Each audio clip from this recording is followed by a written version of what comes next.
शिका, संघटित व्हा, संघर्ष करा असा विचार त्यांनी मांडला होता. आणि ते केवळ एक मानव नव्हते तर एक डॉक्टर बाबासाहेब आंबेडकर ही एक क्रांती म्हणून आपल्या पुढे दिसून येते. अगदी लहानपणापासून डॉक्टर बाबासाहेब आंबेडकरांनी अस्पृश्यतेचे चटके त्या ठिकाणी सहन केले होते. आणि या अस्पृश्यतेचे चटके सहन केल्यानंतर त्यांना जाणीव झाली की यातून आपल्या समाजाचा जर उद्धार करायचा असेल तर सर्वांनी शिक्षण घेतलेच पाहिजे. यासाठी ज्यावेळेस अस्पृश्यता एका ठिकाणी होती तर दुसऱ्या बाजूला त्यांनी त्याच काळामध्ये कोलंबिया विद्यापीठ असेल किंवा लंडन ऑफ इकॉनॉमिक्समधून उच्च शिक्षण त्यांनी घेतलेले होते.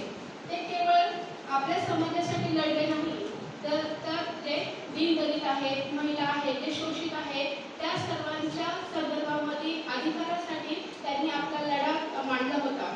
मानवी जे काही हक्क आहे त्याचे ते खरे पुरस्कर्ते होते.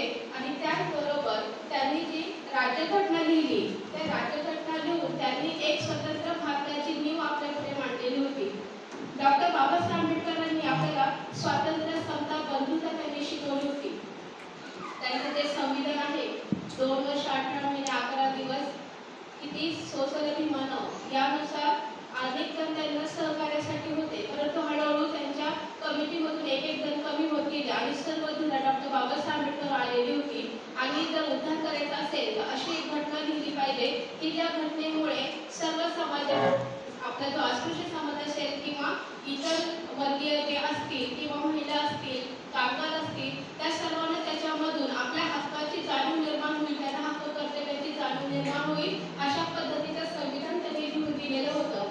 आणि आपल्या विचारांचा वारसा तरुणांपुढे मांडताना त्यांनी असं सांगितलंय की तरुणांनी अंधश्रद्धेला बळी न पडता एक वैज्ञानिक कास आपल्यापुढे मांडली पाहिजे, वैज्ञानिक दृष्टिकोन ठेवला पाहिजे आणि आपला उद्धार केला पाहिजे.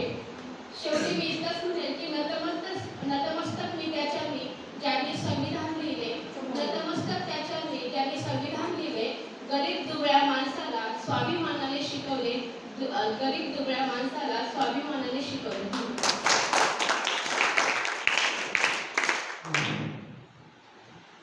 आवाज प्रदर्शन